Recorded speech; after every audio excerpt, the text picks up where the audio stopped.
Shanghai, il y a un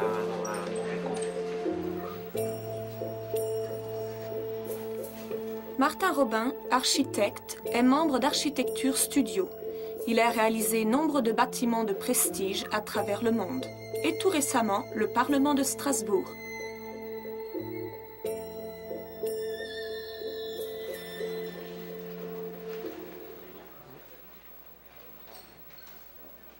Avec ses 16 millions d'habitants, Shanghai est une des grandes mégapoles chinoises d'aujourd'hui. Le Huangpu est un fleuve qui se jette dans le Yangtze, qui est ce grand fleuve, c'est le fleuve bleu, le Yangtze qui est un fleuve magique qui part du Tibet et qui vient donc qui se jette dans la mer à Shanghai. Et la ville était donc sur la rive ouest de ce fleuve, ce qui est très rare, parce que toutes les villes, et généralement si on prend Paris, c'était l'île de la Cité, puis droite-gauche, etc. Donc il n'y avait pas de pont. Jusqu'il y a une douzaine d'années, il n'y avait pas de pont sur ce fleuve. Donc la ville était forcément d'un seul côté. Ce côté s'appelle Puxi.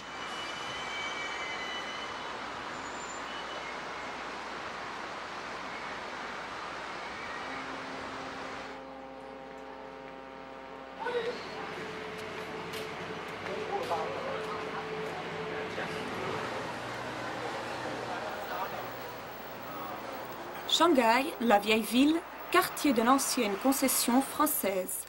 10 heures du matin, temps chaud et humide.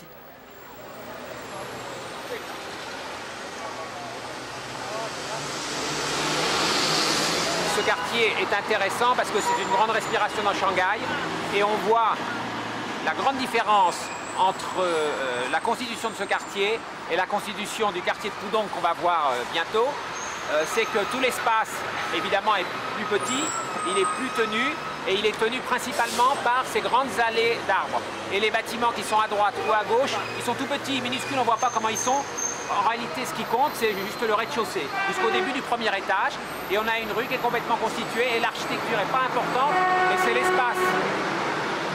C'est l'espace public qui est très important.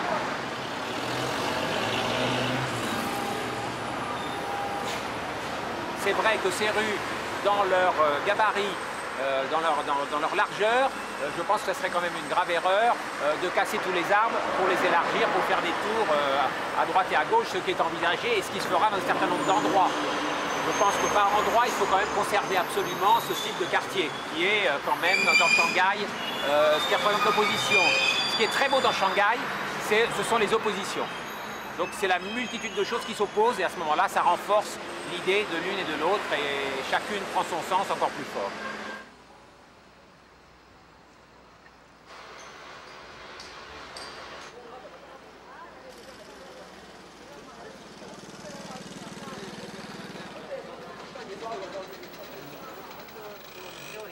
Dans le même quartier, à quelques pas de là, le marché aux fleurs.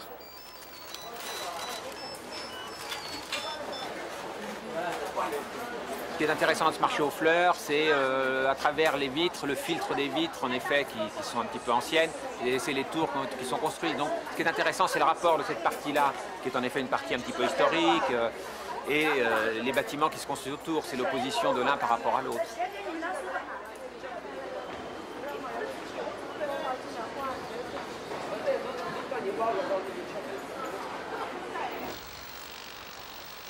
Un peu plus loin, un des derniers lots d'habitation shanghaïenne typiques. Son réaménagement est prévu à très court terme. Expulsés, les habitants de ce quartier central devront s'exiler loin en banlieue.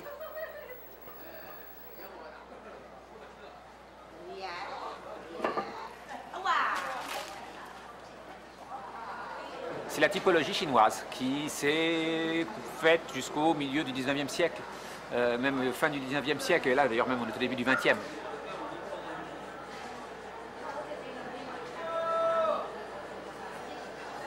C'est assez intéressant de voir qu'à l'époque, la typologie chinoise, les Chinois voulaient habiter dans cette typologie qu'ils connaissaient bien, avec quand même une architecture plus contemporaine.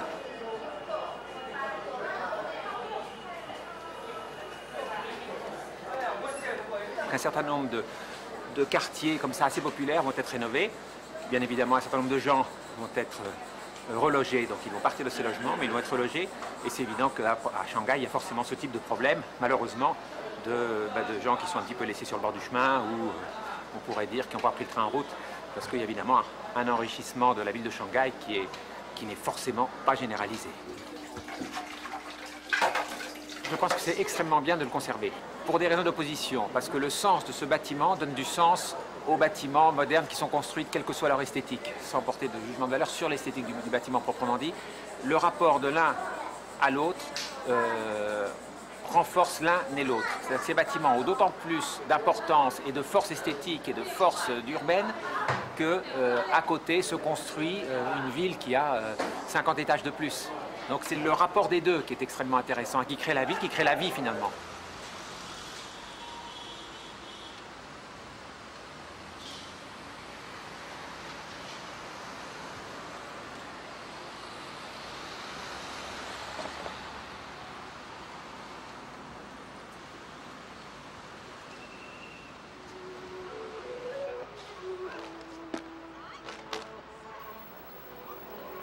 Sur la rive ouest du Huangpu, le Bond, qui est surélevé, il court sur plusieurs centaines de mètres le long du fleuve.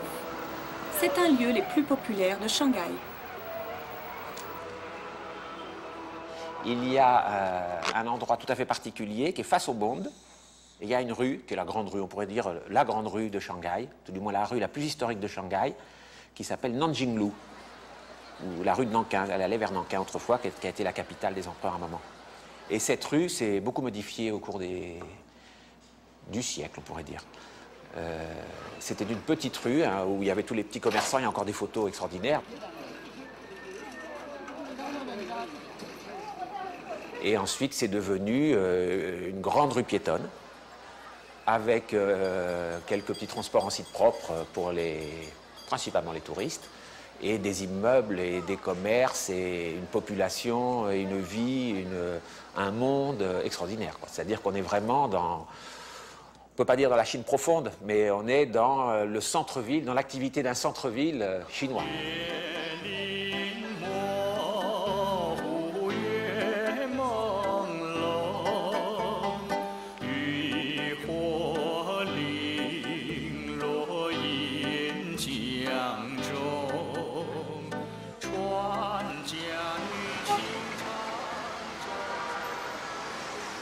Et donc Puxi, qui est face à Pudong, récemment, donc depuis les années 90, c'est la réalisation de Pudong, qui se trouve ici.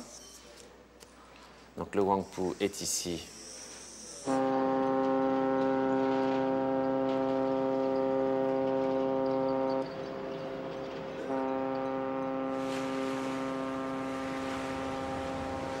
On voit bien la différence ici entre Puxi, la façade historique, coloniale de Puxi, et la façade nouvelle qui date des 10 dernières années. On voit bien une opposition et la force de l'une par rapport à l'autre. Et il est très clair que l'image de Pudong, c'est vraiment le contrepoint à cette image historique, entre guillemets, coloniale.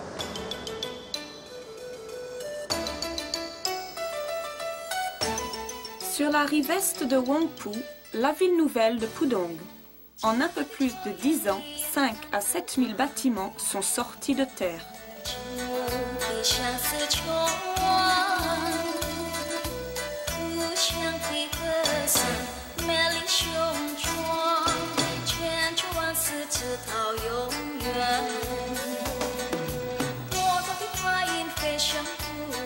Le Lupu est un des 3 grands ponts de Shanghai. Ce pont-là, il est à 45 mètres de haut de tirant d'air. On voit très bien qu'il file dans la ville à 45 mètres de haut. Et pour descendre des voitures de 45 mètres de haut à zéro, avec la pente des voitures, ça s'en va sur des centaines ou des centaines de mètres. Ce sont des grandes saignées dans la ville, qu'on connaît aussi. D'ailleurs, à Bordeaux, le grand pont avec l'autoroute, c'est ça. Mais il est un peu en dehors de la ville. Là, on est en plein milieu de la ville. Cette partie de la ville est en pleine mutation. Dans un avenir proche, les rives seront accessibles à tous. Les chantiers navals vont partir en dehors. Et donc ces grands ponts, aujourd'hui, qui sont utiles parce que le port est au milieu de la ville, seront toujours utiles parce qu'ils vont devenir historiques. il va rester toutes ces péniches. Des bateaux qui vont faire 10, 15, peut-être 20 mètres de haut, mais ça changera tout. Au lieu de 46 mètres de tirant d'air, on va passer à 20 mètres pour laisser passer la multitude de bateaux qu'il y a. Martin Robin est le concepteur de l'urbanisme et de l'architecture de l'exposition universelle de 2010, qui se tiendra à Shanghai. On va arriver, on est presque dans le site de l'exposition universelle, qui est entre les deux ponts. Entre ce pont, le Nanpu, et le Lupu, qui vient d'être terminé il y a quelques mois, il vient d'être inauguré. Et entre les deux, ici, l'exposition universelle, notre projet de l'exposition universelle, qui verra le jour donc en 2010, avec la passerelle piéton qui sera ici. Pudong est là-bas, avec les grandes tours, l'allée du siècle, l'aéroport là-bas. Et là, vous apercevez donc ce terrain en centre-ville qui est un peu plus grand que la vieille ville. Donc c'est pour montrer l'échelle du projet qui est très grand. Presque tout va être détruit, parce que comme vous le voyez, il n'y a pas grand-chose. Il y aura quelques éléments très beaux, comme certaines grues anciennes comme cela qui vont rester, mais tout le système va être complètement refait. La grande ellipse, le canal qui va passer, qui va arriver quelque part par ici, près du pont Lupu, qui va tourner, donc faire cette grande ellipse qui va retourner de l'autre côté, qui est un petit canal en plan, en dessin, mais il fera quand même 50 mètres de large. Et il y aura ensuite des canaux qui seront vraiment petits, perpendiculaires au Huangpu, comme ça, un certain nombre, et ce qu'on appelle des corridors végétaux. Donc la végétation va venir, va traverser complètement l'expo, va venir jusqu'à la rivière et va se retrouver de l'autre côté. Donc en réalité, ça sera le début de grands corridors végétaux qui vont s'étendre dans la ville ensuite, en dehors de l'exposition. L'élément bien sûr majeur de l'exposition universelle, c'est cette passerelle piéton, qui est un pont piéton qui fait ici à peu près 600 mètres de long, donc à peu près 450 mètres de portée sur le fleuve et environ 200 mètres de large. Et sa grande particularité, donc, c'est en dehors du fait que c'est une passerelle piétonne, la première à Shanghai, c'est surtout ce grand ruban qui permettra, on l'espère, de monter en haut avec un système de transport en site propre qui ne s'arrêtera pas, de monter et de redescendre. Donc d'avoir une vue sur toute la vieille ville, sur toute la ville de Shanghai, et de monter côté Pudong et redescendre en ayant une vue sur la ville moderne que vous avez là de l'autre côté en face de vous.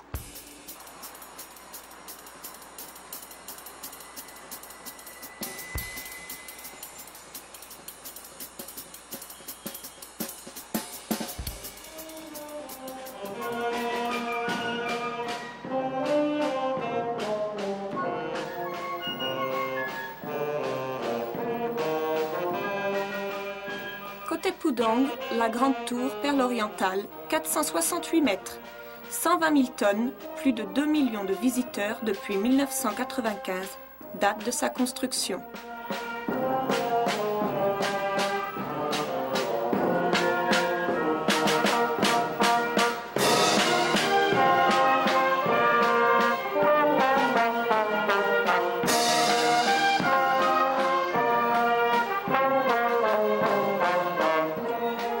Au premier étage, on se presse pour voir la ville et le fleuve de Huangpu.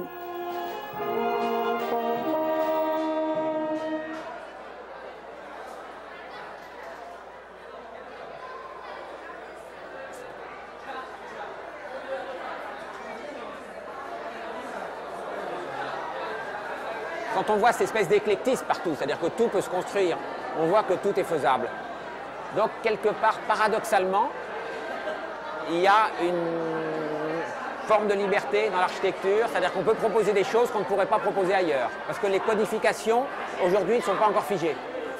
Donc il y a une culture ancestrale, on pourrait dire qu'il y a des millénaires, chinoise qui ressurgit fortement, et il y a la modernité qui est là, et il y a une grande marge de liberté entre tout ça, et donc chacun peut trouver sa place ou ce qu'il a envie d'exprimer. Et c'est ça Shanghai aussi.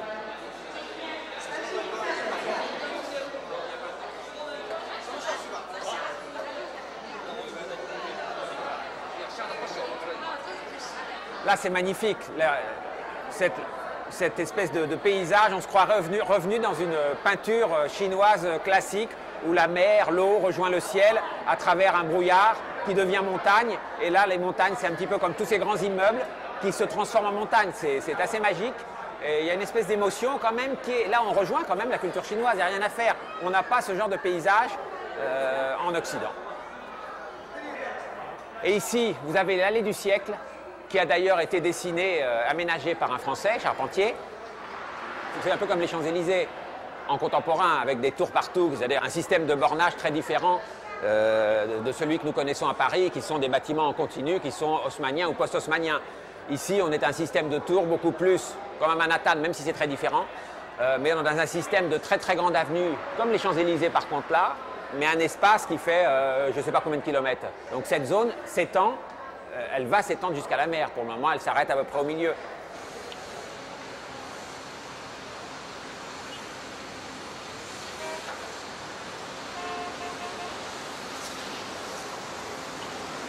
Là, on est encore dans la zone très constituée qui a été construite il y a 4, 5, 6 ans.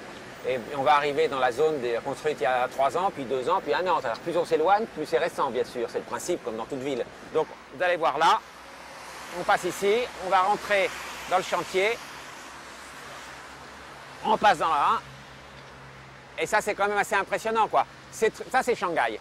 C'est-à-dire que dans Shanghai, il y a des centaines et des centaines de chantiers de cette importance. On peut discuter de l'esthétique de chaque bâtiment, c'est clair. Et ici, lorsqu'on voit que ça, on peut dire, oh là là, c'est un peu pas tenu, les bâtiments sont comme ci, les bâtiments sont comme ça. Mais il n'empêche que l'ensemble, lorsqu'il est fait, donne une ville qui est extrêmement constituée et d'une énergie farouche. Et qui fait partie du rêve. C'est-à-dire avoir un logement classique, c'est-à-dire un logement avec des sanitaires, avec une hygiène, avec une salle de bain, avec etc., cuisine, etc.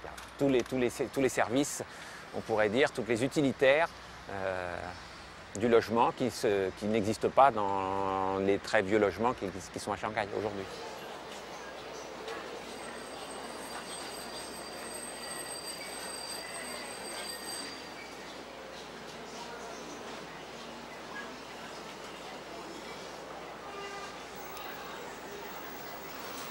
Partout dans Shanghai, c'est l'image de la ville nouvelle de Pudong qui s'affiche.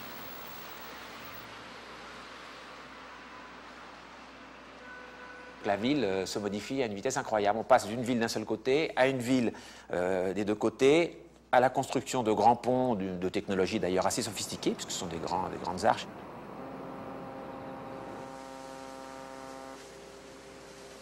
Sur ce fleuve Yangtze, il y a une île qui s'appelle Chongming.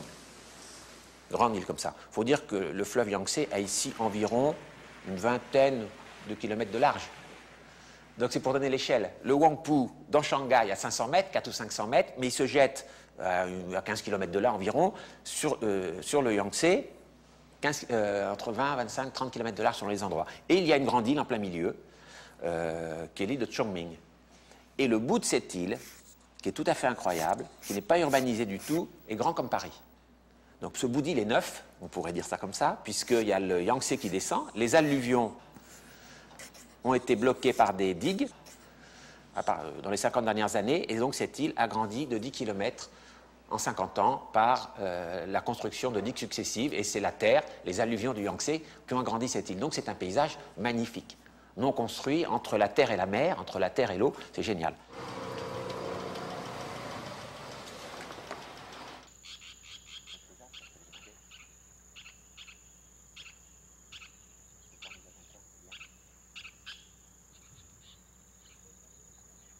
C'est un territoire magnifique, écologique, et la contrepartie de la densité urbaine de Shanghai. Donc ça va devenir, il y a la volonté politique de faire que cette zone soit ce qu'on pourrait appeler la ville dans la nature, c'est-à-dire un mélange urbain très très léger avec une partie agricole et aussi de recherche sur l'agriculture.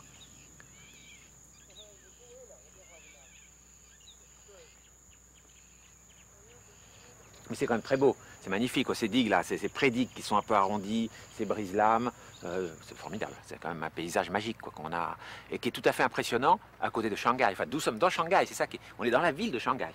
La ville de Shanghai, c'est ce qu'on a vu, ce que tout le monde connaît, plus ou moins, et ceci que personne ne connaît, et qui sera sans doute très connu, puisque ça va être sûrement une très belle zone écologique et de nature très préservée.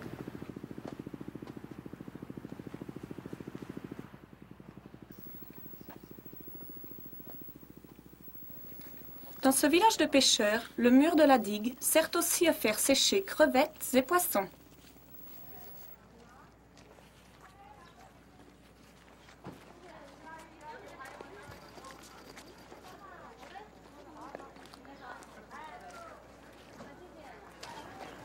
Là, c'est un des petits villages qui s'est énormément structuré, même si ça ne paraît pas depuis 2 ou 3 ans, lorsque je suis venu ici la première fois.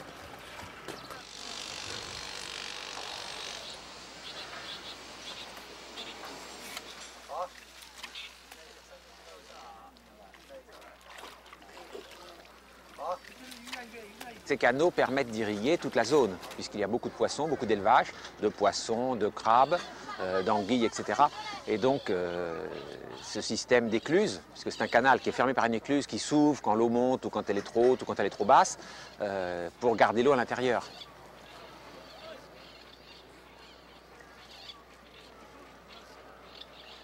Le problème qu'il y a, c'est quand même de nettoyer cette eau. Parce que comme vous le voyez, cette eau est très sale. C'est l'eau du Yangtze, en plus il y a tout un tas de choses qui tombent dedans. Enfin bon, il n'y a pas de station d'épuration dans ce coin-là. Enfin bon, même s'il n'y a pas grand monde, il n'y a même presque personne. Mais il n'empêche que c'est quand même une eau très sale, pour plein de raisons.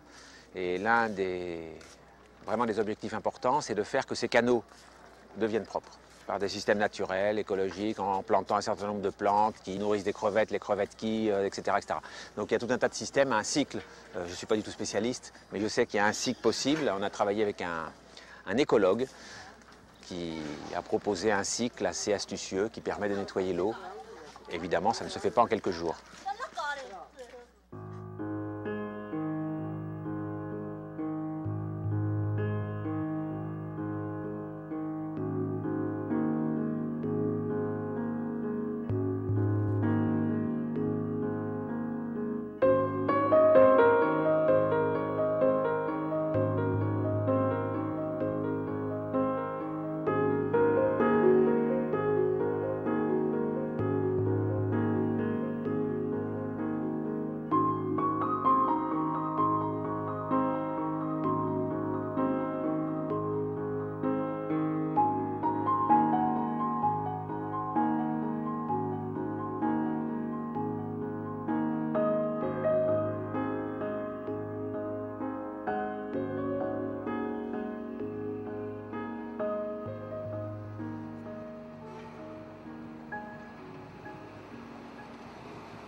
Une des particularités dans les villes chinoises, les grandes villes chinoises, mais à Shanghai particulièrement, c'est la voiture. Parce qu'elle arrive. Il n'y en avait pas il y a 15 ans, ou très peu. Avant, c'était des vélos, des piétons puis des vélos, parce que le vélo était déjà une révolution dans la circulation. Et maintenant, c'est la voiture. Et donc, il s'est construit on pourrait dire des autoroutes urbaines, donc des autoroutes qui sont décollées du sol, qui sont à 6 mètres, 8 mètres, 10 mètres du sol, quelquefois 45 mètres, puisque les ponts sont à 45 mètres de haut.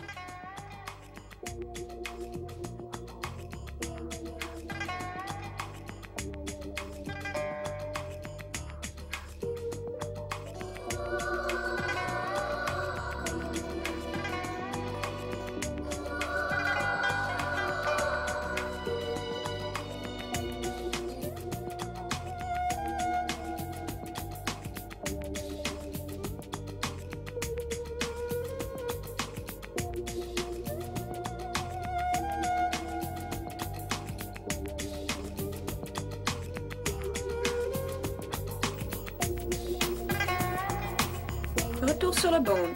Il est 19 h, c'est chaque soir un lieu de promenade, de rencontre, de liberté.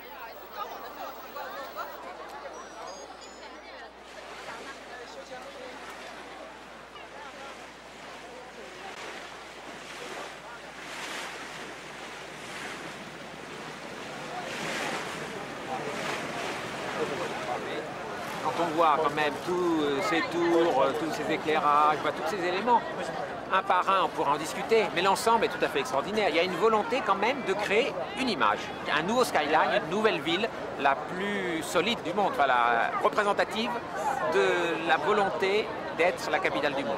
Pékin est la capitale de la Chine, manifestement c'est la capitale de la Chine, elle a l'image de la capitale de la Chine, et Shanghai, de par son ouverture, de par beaucoup de raisons font qu'ils ont l'ambition d'être la capitale du monde, au même titre que Paris a été la représentation du monde au 19e. C'était la plus belle ville du 19e siècle, New York la plus belle ville du 20e, et Shanghai veut et sera probablement la plus belle ville du 21e siècle.